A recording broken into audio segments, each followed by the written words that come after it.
Hello friends, welcome to my YouTube channel exam test में आप सभी का बहुत बहुत स्वागत है। इस वीडियो में हम एसएससी एग्जाम के लिए प्रैक्टिस सेट लगा रहे हैं। 7 प्रैक्टिस सेट हम लगा चुके हैं। ये आपका 8वां प्रैक्टिस सेट है। इससे पहले आप उन प्रैक्टिस सेट को ज़रूर लगाइएगा, वो आपके एग्जाम के लिए बहुत ज़्यादा इंपॉर्टेंट है। इस वीडियो को अंत तक ज़रूर देखिएगा। चैनल पर पहली बार आए तो इसको सब्सक्राइब करके बेल आइकन ऑन कर लीजिए ताकि आने वाली वीडियो की नोटिफिकेशन आप तक पहुंच सके।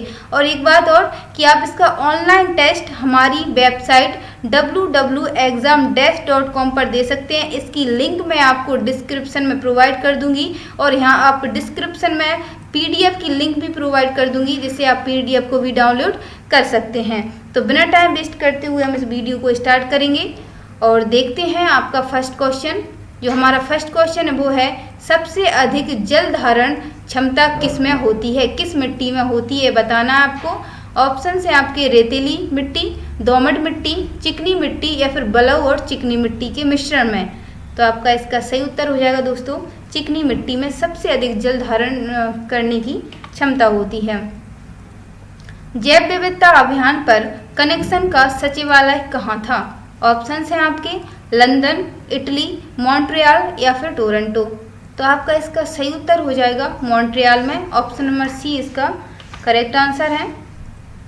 क्लोरोफिल में कौन सा पारफ्रिन होता है? आपको बताना है क्लोरोफिल में कौन सा पारफ्रिन होता है। ऑप्शन है मैग्नीशियम, कैल्शियम, लोह आयरन या फिर टिन। तो आपका इसका करेक्ट आंसर हो जाएगा मैग्नीशियम। क्या हो जाएगा फ्रेंड्स? मैग्नीशियम पारफ्रिन पाया जाता है। इस्लाम धर्म की स्थापना कब हुई थी, ये आपको बताना है। तो ऑप्शन है आपके 7वीं शताब्दी ईसवी सन, 5वीं शताब्दी ईसवी सन, 5वीं सदी ईसा पूर्व या 3री सदी ईसा पूर्व। तो आपका इसका करेक्ट आंसर हो जाएगा 7वीं शताब्दी ईसवी सन में इसकी स्थापना हुई थी इस्लाम धर्म की। ओके, आगे चलते हैं। किस क्षेत्र में असामान्य योगदान के लिए शांति स्वरूप भटनागर पुरस्कार दिया जाता है? किस क्षेत्र में भटनागर पुरस्कार दिया जाता है? साहित्य के क्षेत्र में, अभिनय कला के क्षेत्र में, विज्ञान के क्षेत्र में या फिर समाज सेवा के क्षेत्र में? तो आपका इसका सही उत्तर हो जाएगा विज्ञान एवं प्रौद्योगिकी के क्षेत्र में भटनागर पुरस्कार दिया जाता है। भारत का प्रथम उपग्रह आर्यभट्ट कब छोड़ा गया था, ये आपको बताना है। जो प्रथम उपग्रह था आर्यभट्ट, इसको कितनी सन में छोड़ा गया था? ऑप्शन है 1972, 1976, 1974 और 1975। तो आपका इसका सही उत्तर हो जाएगा 1975। 1975 में आर्यभट्ट को छोड़ा गया था।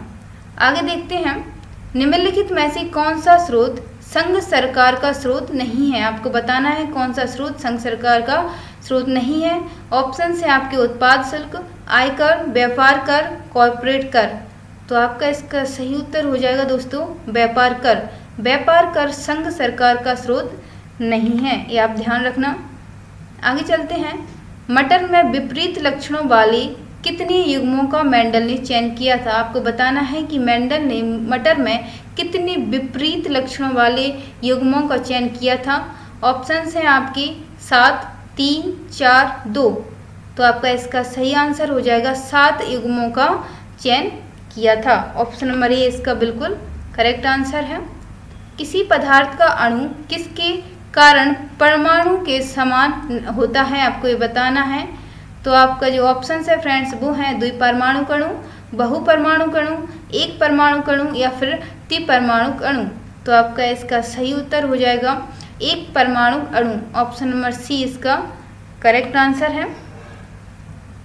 यांत्रिक ऊर्जा का विद्युत ऊर्जा में परिवर्तन किसमें नहीं होता है? आपको बताना है कि जो यांत्रिक ऊर्जा है विद्युत ऊर्जा में परिवर्तन किसमें नहीं होता। ऑप्शंस बांध, एसी जनरेटर, डीसी जनरेटर या फिर मोटर में। तो आपका इसका करेक्ट आंसर हो जाएगा मोटर में। किसमें परिवर्तन नहीं होता? मोटर में परिवर्तन नहीं होता। विकिरण की कण प्रकृति की पुष्टि किससे की जाती है? ऑप्शंस हैं आपके व्यतिकरण, प्रकाश वैद्युत प्रभाव, विवर्तन या फिर ध्रुवीकरण। तो आपका इसका सही उत्तर हो जाएगा प्रकाश विद्युत प्रभाव। क्या फ्रेंड्स? प्रकाश विद्युत प्रभाव इसका बिल्कुल सही आंसर है। आगे देखते हैं हम, डीवीडी का प्रयोग किसके लिए होता है? जो डीवीडी होती है इसका प्रयोग किसके लिए किया जाता है?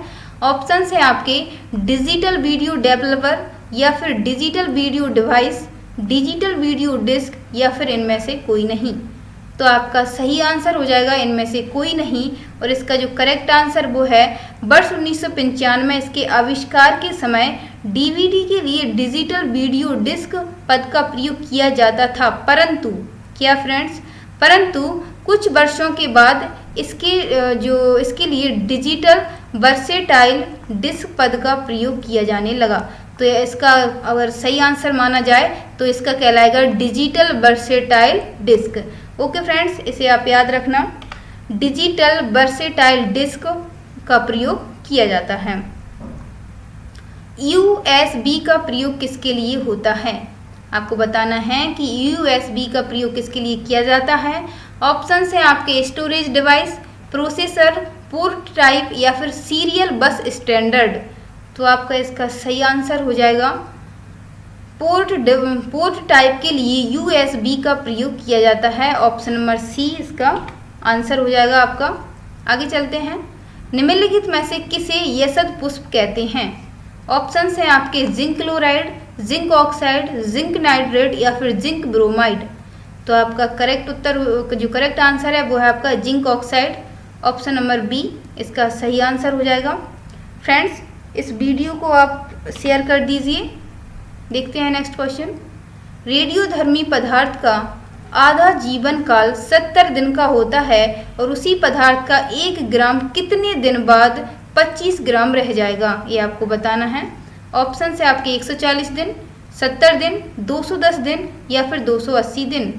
तो आपका सही आंसर हो जाएगा 140 दिन। ऑप्शन नंबर ए इसका बिल्कुल करेक्ट आंसर है। रॉबिन्स के अनुसार अर्थशास्त्र क्या है? जो अर्थशास्त्र है वो रॉबिन्स के अनुसार क्या है ये जानते हैं। ऑप्शन है आपके मानकीय या फिर आदर्श विज्ञान, सकारात्मक विज्ञान, मानकीय और सकारात्मक विज्ञान दोनों या फिर कला और विज्ञान दोनों। तो रॉबिन्स के अनुसार जो अर्थशास्त्र है हमारा वो आपका मानकीय और जो सकारात्मक विज्ञान है वो दोनों हैं। ऑप्शन नंबर सी इसका सही उत्तर हो जाएगा। भारत में कौन सी प्रणाली है? आपको बताना है कि हमारे इंडिया में कौन सी प्रणाली चलती है। ऑप्शन संसदीय प्रणाली, राष्ट्रपति शासन प्रणाली, अर्धराष्ट्रपति शासन प्रणाली या फिर बहुव्यक्ति कार्यपालिका प्रणाली। तो आपका इसका करेक्ट आंसर हो जाएगा संसदीय प्रणाली। हमारे भारत में संसदीय प्रणाली चलती है। वैश्वीकरण का संबंध किसके अप्रतिबंधित एवं उन्मुक्त चलन से है? ऑप्शंस हैं आपके पूंजी, प्रौद्योगिकी, मालिकी या फिर ये सभी। तो आपका सही आंसर हो जाएगा ये सभी। इसमें आपकी पूंजी भी, प्रौद्योगिकी और मालिकी, वैश्वीकरण का संबंध इन तीनों से है। ओके, इसका राइट आंसर हो जाएगा डी, ये सभी है। ऑप्शन नंबर डी इसका बिल्कुल सही आंसर है। सदन में राष्ट्रपति के विरुद्ध महाभियोग प्रस्ताव पास करने के लिए कितने सदस्यों का समर्थन होना चाहिए? ऑप्शन है आपके सदन में उपस्थित और मतदान करने वाले कम से कम 2/3 सदस्य होना चाहिए, सदन के कुल सदस्यों में से कम 2/3 सदस्य होना चाहिए, सदन के कुल सदस्यों में से बहुसंख्यक सदस्य होना चाहिए या फिर सदन के विशेष बहुमत होना चाहिए। तो आपका करेक्ट आंसर हो जाएगा ऑप्शन नंबर बी, सदन के कुल सदस्यों में से कम 2/3 सदस्य होना चाहिए। इसका ऑप्शन नंबर बी इसका बिल्कुल करेक्ट आंसर है। गांधी जी ने करो या मरो का मंत्र कब दिया था? आपको बताना है कि गांधी जी ने करो या मरो का जो मंत्र था कब दिया था। असहयोग आंदोलन के टाइम, नमक सत्याग्रह, भारत छोड़ो आंदोलन के बाद या फिर साइमन कमीशन विरोधी आंदोलन के बाद। तो आपका इसका करेक्ट आंसर हो जाएगा भारत छोड़ो आंदोलन के, इसमें जो करो मरो का मंत्र गांधी जी ने दिया था। ऑप्शन नंबर सी इसका एब्सोल्युटली राइट आंसर है। आगे चलते हैं, कनिष्ठ किसका पृष्ठपोषक था? आपको बताना जो कनिष्ठ था वो किसका पृष्ठपोषक था। तो ऑप्शन से आपके महायान बुद्धवाद, हीनयान बुद्धवाद या फिर हिंदू धर्म या फिर जैन धर्म। तो आपका इसका सही उत्तर हो जाएगा, जो आपका राइट आंसर होने वाला है इसका वो आप बताइए। तो आपका इसका करेक्ट आंसर है महायान बुद्धवाद। क्या फ्रेंड्स, महायान बुद्धवाद का ये पृष्ठपोषक था कनिष्ठ, इसे आप याद रखिएगा। आगे चलते हैं, भारत के निम्नलिखित में से किस शहर को कभी भी सूरज की ऊर्ध्वाधर किरणें नहीं मिलती हैं? ऑप्शंस हैं आपके चंडीगढ़, रामेश्वरम, मुंबई, कोलकाता। तो आपका इसका सही उत्तर हो जाएगा चंडीगढ़। चंडीगढ़ में कभी भी सूरज की ऊर्ध्वाधर किरणें नहीं मिलती हैं। ओके फ्रेंड्स, नेक्स्ट क्वेश्चन देखते हैं हम। निम्नलिखित में से किस युग्म का सही मिलाया गया है? आपको बताना जो नीचे युग्म दिया है इसका मिलान किया आपको करना है कि कौन सा सही है। भारतीय पुरातत्व सर्वेक्षण कोलकाता में है, क्या ये सही है? भारतीय पेट्रोलियम संस्थान मुंबई में है, क्या ये सही है? इंटीग्रल कोच फैक्ट्री चित्तरंजन में है, क्या ये सही है? भारतीय सर्वेक्षण देहरादून, क्या ये सही है? तो आपको बताना है इसमें से कौन सा युग्म सही मिलाया गया है। तो आपका करेक्ट आंसर हो जाएगा भारतीय सर्वेक्षण आपके कहाँ है? देहरादून में है। ये आपका बिल्कुल करेक्ट आंसर है। ऑप्शन नंबर डी बिल्कुल सही उत्तर हो जाएगा आपका। डेंगू किससे फैलता है? आपको बताना है कि जो डेंगू रोग है वो किससे फैलता है? घोड़े से, मधु जो है कि फल मक्खी, मच्छर या फिर तितली। तो आपका इसका सही उत्तर हो जाएगा मच्छर के कारण डेंगू रोग फैलता है। ओके फ्रेंड्स, किससे? मच्छर से डेंगू रोग फैलता है। शत्रु संपत्ति संशोधन एवं वैधीकरण अध्यादेश निम्न में से किन दो देशों से संबंधित रखता है? जो शत्रु संपत्ति है ये अध्यादेश किन दो देशों से संबंधित है ये आपको बताना है। ऑप्शंस हैं भारत पाकिस्तान, भारत अफगानिस्तान, भारत बांग्लादेश और भारत नेपाल। तो आपका इसका सही उत्तर हो जाएगा Bharat Pakistan. Option number A इसका बिल्कुल करेक्ट आंसर है। फ्रेंड्स, वीडियो पसंद आए तो इसको लाइक ज़रूर कर दिया करें, इसको ज़्यादा से ज़्यादा शेयर करिएगा। Thank you so much.